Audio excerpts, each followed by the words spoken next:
नमस्ते बेटा। आज 2-3 दिन बाद मैं वीडियो डाली जा रही है बेटा, कुछ परिस्थितियों की वजह से वीडियो नहीं डाल पाया, लेकिन अब रोज़ाना आपको समय में वीडियो मिल जाया करेगी। तो अपना देखो वही अध्याय चल रहा है, पहला पुस्तक चल रही है अपनी पीयूष प्रवाह, और पीयूष प्रवाह का पहला ही अध्याय हम पढ़ रहे हैं, जिसमें अध्याय का नाम है उसने कहा था। उसने कहा था।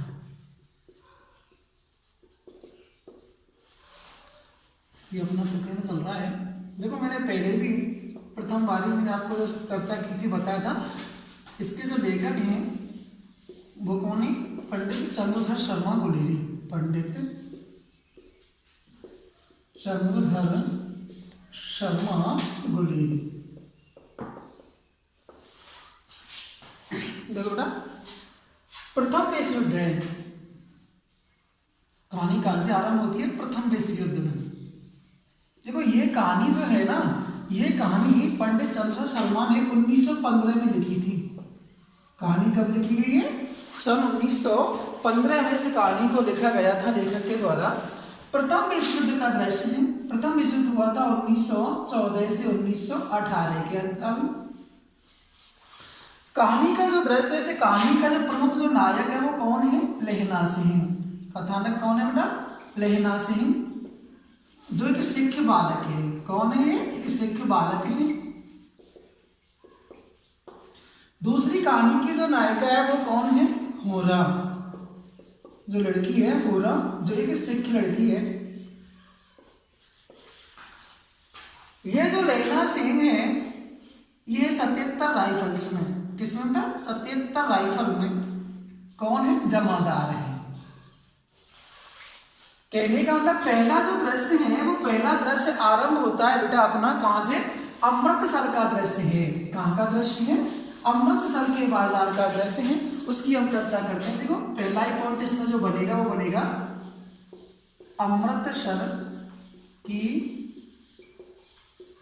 सड़कों का दृश्य। पहला पॉइंट है, ये हमने पढ़ लिया है। पहला पॉइंट हमने पढ़ लिया है। दूसरे पॉइंट की अगर हम बात करें, दूसरा पॉइंट आता है बेटा सिख बालक और बालिका का मिलन। दूसरा जो पॉइंट है वो कौन सा होगा? सिख बालक और बालिका का मिलन। दोनों देखो कहां पे मिलते हैं? उस दही वाले की दुकान पे मिलते हैं दोनों। ये दृश्य भी हमारे द्वारा पढ़ लिया गया है। तीसरे पॉइंट की अगर हम बात करें इस अध्याय में, तीसरा पॉइंट अपना जो आता है वो होता है दोनों का संयोग। दोनों का संयोग। देखिए बेटा, ये दृश्य जो है ना, ये अप्रत्यक्ष दृश्य है। ये दृश्य कैसा है? अप्रत्यक्ष। अप्रत्यक्ष क्यों है? क्योंकि देखो इसकी चर्चा जो हमारे द्वारा की जा रही है वो अप्रत्यक्ष रूप से चर्चा हो रही है इसकी। दोनों का जो संयोग है, देखो 25 साल के बाद में, 25 वर्ष के उपरांत। यहां से आप थोड़ा समझने का प्रयास ये करें था कि जब ये दोनों बालक और बालिका जब उस अमृतसर में, कहां पे? अमृतसर में उस दही वाले की दुकान पर जब जाकर के मिलते हैं, वहां से जब वो लड़का, जिसका नाम क्या था? लहना सिंह, जब लहना सिंह उस लड़की से कहता है कि तेरी कुड़माई हो गई क्या, जब यह प्रश्न उसके द्वारा किया जाता है, तब वो एक दिन कह देती है हाँ मेरी कुड़माई हो गई। तब वो नाराज होकर के चला जाता है उससे। ये मैंने आपको पिछली वीडियो में बताया था कि जब उस लड़की से नाराज होकर के वो जाता है तो एक ठेले वाले को धकेल देता है, कुत्ते में लात मारता है, वैष्णवी में धक्का मार देता है। ऐसा कोई दृश्य मैंने आपको बताया था पिछली वीडियो में। तो उसके बाद में 25 साल हो जाते हैं, वो लड़की अपने गांव चली जाती है, लड़का अपने गांव चला जाता है। दोनों पर आपस में नहीं मिलते हैं।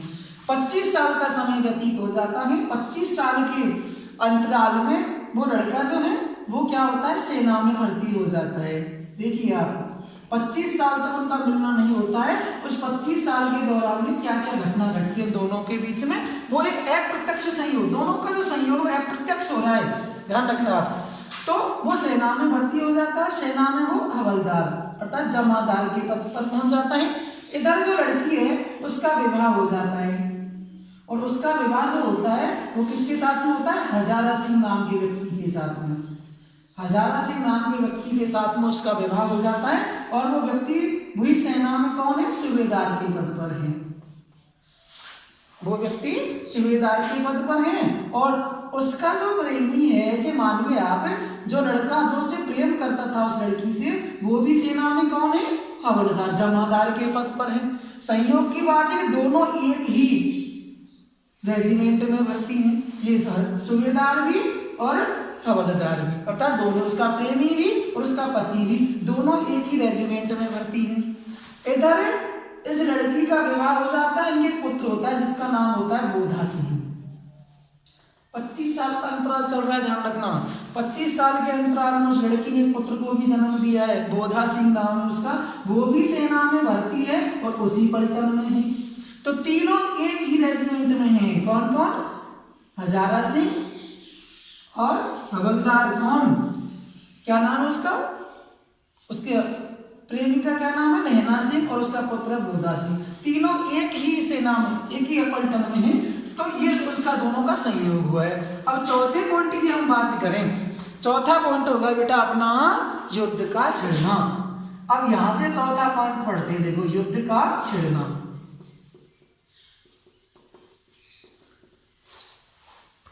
लहना सिंह सेना में है, युद्ध आरंभ हो जाता है। मैंने आपको बता दिया था अंग्रेजों की तरफ से सेना लड़ी है। किधर की तरफ से? अंग्रेजों की तरफ से सेना लड़ी है फ्रांस और बेल्जियम के मैदान में। कहां पे? फ्रांस और बेल्जियम के मैदान में जर्मनी से युद्ध हो रहा है बेटा। किससे? जर्मनी से। फ्रांस और बेल्जियम के मैदान में जर्मनी से युद्ध चल रहा है। तो जर्मनी के विरुद्ध लड़ रहे हैं कौन? लहना सिंह, हजारा सिंह, बोधा सिंह और अन्य सैनिक। और साथ में उस दृश्य को हम आपको आगे इस दृश्य की चर्चा करेंगे। चौथे पॉइंट की युद्ध का छिड़ना है। देखो आप आगे चर्चा करेंगे। देखो तीसरा खंड हम वहां पे आरंभ कर रहे हैं। देखो,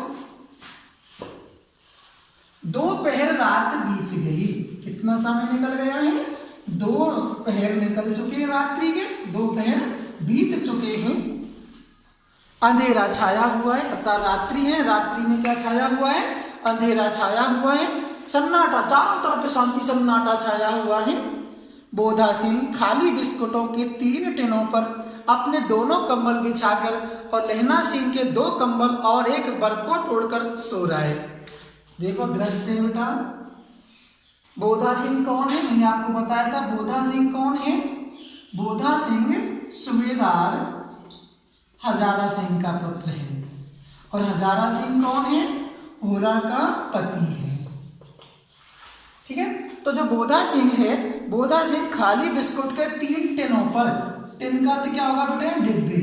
खाली बिस्कुटों के 3 डिब्बे अर्थात कार्टून जो हैं उन पर क्या है? वो सोया हुआ है। उसने अपने दोनों कंबल बिछा रखे हैं और लहना सिंह के जो 2 कंबल हैं ओढ़ रखे हैं। और उसका ओवरकोट क्या है? उसका बरकोट, जिसको ओवरकोट बोला जाता है। ओवरकोट होता है अपने जो शर्ट के ऊपर, जैसे मैंने पहन रखा है ऐसे ओवरकोट होता है, उसको उसने पहना दिया है। लहना सिंह पहरे पर खड़ा हुआ है। पहरा दे रहा है कौन? लहना सिंह पहरे पर खड़ा हुआ है। एक आंख खाई के मुंह पर है और एक बोधा सिंह के दुबले शरीर पर। अर्थात देखो, एक आंख किस पर है? उसके मुंह, खाई के मुंह पर। आंख का मतलब एक उसकी, अर्थात ध्यान किधर? खाई के मुंह पर भी है कि दुश्मन आकर के आक्रमण ना कर दे। और दूसरे वजह से बोधा सिंह के दुबले पतले शरीर पर। देखो जो बोधा सिंह है वो बहुत कमजोर है, उसका शरीर बहुत ही कमजोर, दुबला पतला शरीर है, तो इसलिए वो बीमार पड़ा हुआ है। तो उसकी देखभाल के लिए जो हजारा सिंह है, सॉरी वो लहना सिंह है, उसने अपना ओवरकोट, अपने कंबल दे रखे ताकि उसको कोई अधिक ज्यादा सर्दी ना लग जाए। क्यों, क्या हुआ बोधा भाई? अर्थात पूछा है, लहना सिंह ने बोधा से पूछा, क्यों बोधा भाई क्या है? पानी पिला दो। बोधा सिंह ने कहा भैया प्यास लगी हुई है, पानी पिला दो। लहना सिंह ने कटोरा उसके मुंह से लगाकर पूछा, कहो कैसे हो? अर्थात लहना सिंह ने हजारा उसको, बोधा सिंह को कटोरा उसके मुंह से लगा दिया, पानी पिला रहा, पूछ रहा है क्या हाल चाल है तुम्हारा, कैसे हो? पानी पीकर बोधा बोला, कप कपी छूट रही है। कप कपी छूटने वाला, उसको ठंड लग रही है, शरीर कांप रहा है उसका। रोम रोम में तार दौड़ रहे हैं। देखो रोम रोम में तार दौड़ना एक तरह से मुहावरा बन रहा है बेटा। दांत बज रहे हैं उसके, दांत बजना अत्यधिक सर्दी लगना, उसको अत्यधिक ठंड लग रही है, उसको अत्यधिक सर्दी लग रही है। अच्छा मेरी जर्सी पहन लो। उसने कहा लहना सिंह तुम्हें अगर ज्यादा ठंड लग रही है, तुम्हारे दांत कटकटा रहे हैं, तो ऐसा करो मैंने आपको ओवरकोट दे दिया, अपने कंबल दे दिए, मेरी जर्सी भी पहन लो। और तुम? उसने कहा जब तुम मुझे जर्सी भी दे दोगे तो तुम क्या पहनोगे? तब लहना सिंह ने कहा मेरे पास सिगड़ी है और मुझे गर्मी लगती है, मुझे पसीना आ रहा है। उसने कहा मेरे पास एक गर्मी करदम कोयला जल रहे हैं, सिगड़ी है और मुझे वैसे भी गर्मी लग रही है, मुझे आवश्यकता नहीं है जर्सी की भी। ना मैं नहीं पहनता। बोधा सिंह ने मना कर दिया कि मैं आपकी जर्सी नहीं पहनूंगा। 4 दिन से तुम मेरे लिए, आगे देखो डॉट डॉट हो गया, 4 दिन से आप मेरे लिए, था कहने का मतलब बहुत कुछ कर रहे हो, आपने 4 दिन से मेरे लिए बहुत कुछ किया है। हाँ याद आई। तब लहना सिंह ने कहा मुझे कुछ याद आ रही है, मेरे पास दूसरी एक गर्म जर्सी भी रखी हुई है। लहना सिंह ने कहा अच्छा मुझे ध्यान आ रहा है, मेरे पास एक दूसरी जर्सी भी रखी हुई है। आज सवेरे ही आई है बिलायती, बिलायत से, बिलायत कहते हैं बेटा विदेश, बिलायत का क्या होता है विदेश, और विदेश का मतलब मानो आप एक तरह से इंग्लैंड। किसको मानेंगे हम? इंग्लैंड मानिए आप। अच्छा बिलायत से बुन बुन कर भेज रही है मैम। उसने कहा कि इंग्लैंड से जो वहाँ की जो अंग्रेजनी है, जो गोरी मैम है, वो जर्सी बुन बुन करके हमें भेज रही है, गुरु उनका भला करे। उन्होंने कहा बहुत अच्छी है वो, हमें जर्सी बुन बुन के भेज रही हैं, गुरु उनका भला करे। यूं कहकर लेना अपना कोट उतार कर जर्सी भी उतारने लगा। शब्द कहते हो, सच कहते हो और नहीं झूठ, ऐसा उसने बोधा सिंह ने कहा आप बिल्कुल सही कह रहे हो, वो हमारी बहुत सहायता कर रही हैं, हमारा बहुत ज़्यादा ध्यान रखनी है। उसने कहा आप सच कहते हो? हाँ और नहीं तो झूठ कहता हूँ। यूँ कहकर ना ही करते बोधा को उसने जबरदस्ती अपनी जर्सी पहना दी। मना करने के बावजूद भी लहना सिंह ने उस बोधा सिंह को अपनी जर्सी को पहना दिया है। और आप खाकी कोट और जीन का कुर्ता, जीन होता है बेटा जीन्स, जीन का मतलब क्या है? जीन्स का कुर्ता, आप ऐसे कह दो। उसने अपना खाकी कोट और जीन्स का कुर्ता भर पहनकर पहरे पर जा खड़ा हुआ। मैम की जर्सी की कथा केवल एक कथा बन करके ही रह गया था। मैम की जो जर्सी थी उसकी कथा की मात्र कथा बन के ही रह गई, आगे उस पर कोई चर्चा नहीं हुई है। आधा घंटा बीता, इतने में खाई के मुंह से आवाज आई सूबेदार हजारा सिंह। अर्थात आधा घंटा ही गुजरा था कि उसी समय आवाज आई। कहाँ से? खंदक से। खंदक का अर्थ होता है बेटा खाई। आपने देखा होगा बॉर्डर फिल्म का जो सीन होता है उसमें जितने भी सैनिक होते हैं खाई में छुपे हुए होते हैं, उसको बोला जाता है खंदक बेटा। तो उसी खंदक के मुंह से क्या आई है? आवाज आई है। कौन? लेफ्टिनेंट साहब। लेफ्टिनेंट कहते हैं बेटा लेफ्टिनेंट। लेफ्टिनेंट का अर्थ क्या होता है? लेफ्टिनेंट। लेफ्टिनेंट का अर्थ क्या होगा? लेफ्टिनेंट। कौन? लेफ्टिनेंट साहब। हुक्म हुजूर कहकर सूबेदार तनकर फौजी सलाम करके सामने खड़ा हुआ। देखो इसी समय धावा कर देना है। धावा आक्रमण। धावा का अर्थ क्या होगा बेटा? आक्रमण। अर्थात खंदक के मुंह से ऊपर से आवाज आई सूबेदार हजारा सिंह। तब वो उस फौजी सेना अर्थात सैनिक के बीच में बोला जी हुजूर हुक्म कीजिए। तो उसने कहा कि अभी तुरंत ही धावा बोलना है, आक्रमण करना है। मील भर की दूरी पर पूरब के कोने में जर्मन खाई है। अर्थात जिसने आवाज दी थी वो कौन था? जिसने भी उसको आवाज दी थी वो जर्मन भेदिया था बेटा, दुश्मन, शत्रु था वो। कौन था वो? कोई भारतीय लेफ्टिनेंट नहीं था वो। कौन था वो? शत्रु था। उसने कहा कि एक मील दूरी पर पूरब के कोने में जर्मन खाई है, उसमें 50 से ज्यादा जर्मन नहीं है। उसने कहा यहाँ से पूरब की दिशा में 1 मील दूर एक जर्मन सैनिकों की खाई है जिसमें कुछ 50 से ज्यादा सैनिक नहीं होंगे। इन पेड़ों के नीचे नीचे 2 खेत काट कर रास्ता, 2 खेत काट कर 2 खेत आगे जाकर के रास्ता है। 3-4 घुमा पड़ते हैं, जहाँ मोड़ है वहाँ 15 जवान खड़े करके आया हूँ। तुम यहाँ 10 आदमी छोड़कर सबको साथ ले उनसे जा मिलो। खंदक छीनकर वहीं जब तक दूसरा हुक्म ना मिले डटे रहो, हम यहाँ रहेंगे। उसने कहा कि आप यहाँ से चले जाइए, अपने जहाँ मोड़ है वहाँ पर 10-15 जवान में खड़े करके आया हूँ, तुम यहाँ से 10 आदमी लेकर के सब चले जाओ, अपने साथ ले जाओ, बस यहाँ पर तुम 10 आदमी छोड़ दो। खंदक छीनकर वहीं रहना जब तक दूसरा हुक्म आपको ना मिले। ऐसा उस व्यक्ति ने और सूबेदार हजारा सिंह जी से कहा है। जो हुक्म, उसने कहा जो हुक्म आपका चुपचाप सब तैयार हो गए। बोधा भी कंबल उतार कर चलने लगा। वैसे ही वो ज्वर से परेशान था बेचारा, अपना कंबल तान करके वो भी चलने लगा। तब लहना सिंह ने उसे रोक दिया वहीं पे। लहना सिंह आगे हुआ तो बोधा की ओर इशारा किया। लहना सिंह समझकर चुप हो गया। लहना सिंह आगे हुआ तो बोधा की ओर इशारा किया, अर्थात जब लहना सिंह चलने लगा तब हजारा सिंह ने उसको रोक दिया है। पीछे 10 आदमी कौन रहे, इस पर बड़ी हुज्जत में होता है बेटा विवाद। इस बात पर बड़ा विवाद हुआ कि 10 आदमी कौन रुके खंदक में। सब जाना चाहते थे लड़ने के लिए, उसमें यही बहुत देर तक आपस में विवाद चलता रहा कि भाई कौन रुके 10 आदमी। यहाँ पे बहुत देर तक हुज्जत हुई, कोई रहना भी नहीं चाहता था। समझा बुझाकर सूबेदार ने मार्च किया। मार्च करता था, आगे बढ़ा था ना। सूबेदार हजारा सिंह ने समझा बुझा करके 10 आदमियों को यहाँ पर रोक दिया, लहना सिंह को वहां पर रोक दिया, बोधा सिंह को वहां पर रोक दिया है और आगे स्वयं चला गए हैं। लेफ्टिनेंट साहब लहना की सिगड़ी के पास मुंह फेर कर खड़े हो गए और जेब से सिगरेट निकालकर सुलगाने लगे।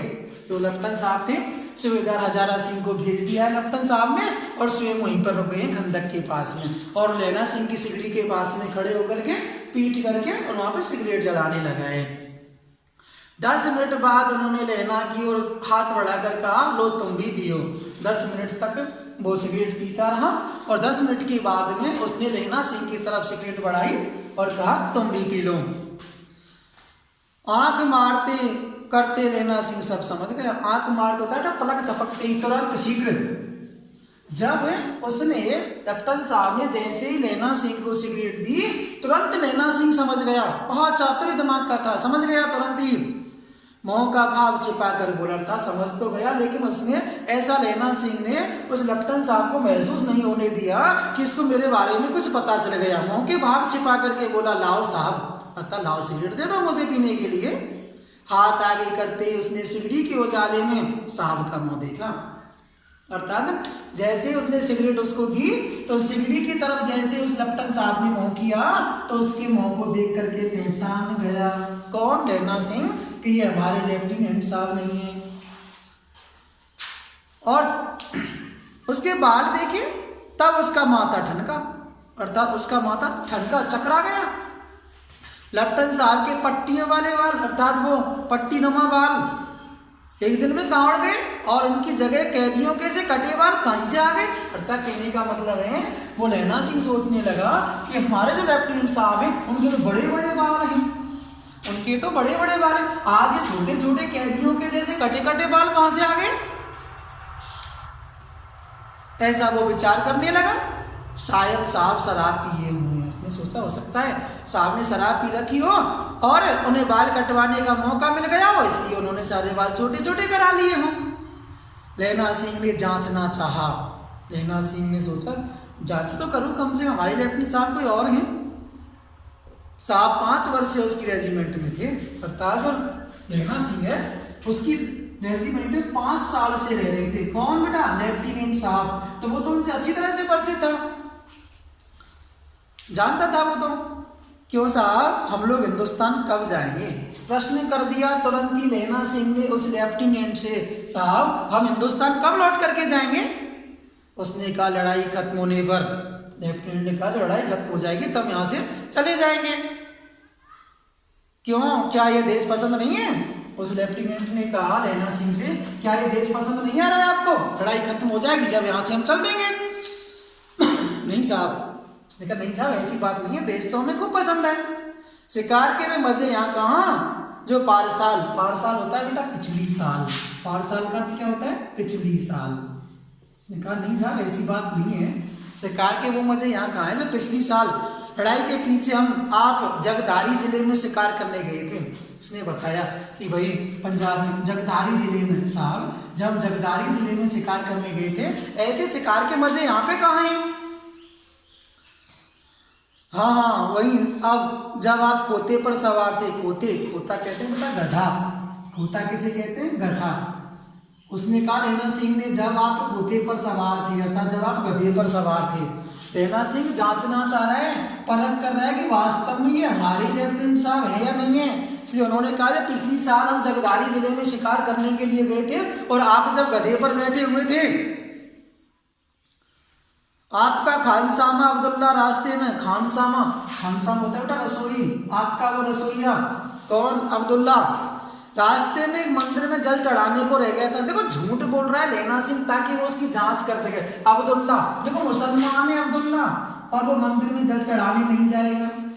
झूठ बोल रहा है लेना सिंह। आपका जो खानसामा था वो अब्दुल्ला रास्ते में मंदिर में जल चढ़ाने रुक गया। झूठ बोल रहा है वो, क्योंकि मुसलमान मंदिर में जाएगा ही नहीं जल चढ़ाने, कि वो उसकी जांच कर रहा है कि वास्तव में हमारे लेफ्टिनेंट साहब है या नहीं है। बेशक पाजी कहीं का, पाजी कहते हैं दोस्त, पाजी कहीं का, सामने से वह नीलगाय निकली कि ऐसी बड़ी मैंने कभी नहीं देखी थी, और आपकी गोली कंधे में लगी और पुट्ठे से निकली। ऐसे अफसर के साथ शिकार खेलने में मजा है। क्यों साहब, शिमले से तैयार होकर उस नीलगाय का सिर आ गया था। आपने कहा था, आ गया था ना, आपने कहा था कि रेजिमेंट की मैस में लगाएंगे। हाँ, पर मैंने वह विलायत भेज दिया। ऐसे बड़े बड़े सींग 2-2 फुट के होंगे। पता रहा साहब, जो नीलगाय थी उसके इतने बड़े बड़े सींग थे, 2-2 फुट लंबे। झूठ बोल रहा है लेना सिंह बेटा, देखो कितनी झूठ बोली है लेना सिंह ने। देखिए आप इस पैराग्राफ में उसने कहा आप गधे पर, देखो लेफ्टिनेंट कभी गधे पर नहीं बैठेगा बेटा, पहली झूठ। दूसरी बात, अब्दुल्ला मुसलमान कभी मंदिर में नहीं जाएगा, दूसरी झूठ। तीसरी झूठ उसने बोली कि 2-2 फुट के सींग, नीलगाय के 2-2 फुट के सींग होते ही नहीं है। झूठ बोल रहा है वो पहचान सके ताकि वास्तव में ये हमारे लेफ्टिनेंट साहब है या नहीं है। हाँ, लेना सिंह 2 फुट 4 इंच के थे, तुमने सिगरेट नहीं पिया। अर्थात तब तक लेना सिंह ने सिगरेट नहीं पिया था। क्यों? क्योंकि वो लेफ्टिनेंट नहीं जानता क्या किसी के कभी सिगरेट नहीं पीते हैं। लेना सिंह सिगरेट नहीं पीता था, लेकिन वो उनका असली वास्तव में उनका वो लेफ्टिनेंट था ही नहीं, क्योंकि वो तो जानता था कि किसी के सिगरेट पीता ही नहीं है, तो वो तो नकली था, वो तो दुश्मन था, शत्रु था। उसने जैसे कहा कि बहुत देर हो गई आपने अभी सिगरेट नहीं पी। पीता हूँ साहब, उसने कहा पीता हूँ साहब, पीता हूँ, दियासलाई लेकर के आता हूँ। उसने दियासलाई बेटा माचिस लेकर के आता हूँ। कहकर लेना सिंह खंदक में घुसा, खाई में अंदर चला गया है। अब उसे संदेह नहीं रहा था, उसने झटपट निश्चय कर लिया कि क्या करना चाहिए। अंधेरे में किसी सोने वाले से टकराया, अंदर गया, जैसे अंधेरा था खाई में, किसी सोने वाले किसी सैनिक से वो टकरा गया। कौन? वजीरा सिंह। जैसे आवाज आई जिससे वो टकराया खाई में, कौन है? वजीरा सिंह। हाँ, क्यों लेना, क्या कयामत, कयामत माने प्रलय, आफत आ गई है। जरा अभी तुम आंख लगनी होती। उसने कहा अभी तुम आंख लगी और आकर के तुमने जगा दिया, ऐसी क्या कयामत आ पड़ी तुरंत ही। बेटा आपका तीसरा पैराग्राफ, अगली वीडियो में चौथे पैराग्राफ की बात करेंगे बेटा। देखो आगे में चर्चा करेंगे। देखो बेटा मैं आपको बता देता हूँ, जो भी बच्चे हमारे चैनल से जुड़े हुए हैं, मैं कुछ बच्चे प्राइवेट बच्चे हैं जो ये चाहते हैं कि साहब हमें, कुछ बच्चों ने कमेंट डाले थे कि सर हम आपकी PDF चाहते हैं, आपकी PDF हमें मिल जाए तो बहुत अच्छा रहेगा ताकि हम आपके नोट्स पढ़ सकें बेटा। तो मैं चाहता हूँ, चलो अच्छी बात है आपको, तो ये मेरा नंबर है बेटा और मैं स्क्रीन पर डलवा दूंगा 9785088542। आप इस नंबर पर कॉल करके मुझे नंबर बता दें ताकि मैं आपको एक प्राइवेट अलग से ग्रुप बना दूंगा जिसमें मैं आपको अपनी PDF भेज सकता हूँ। अगली वीडियो में अगली खंड की बात करते हैं।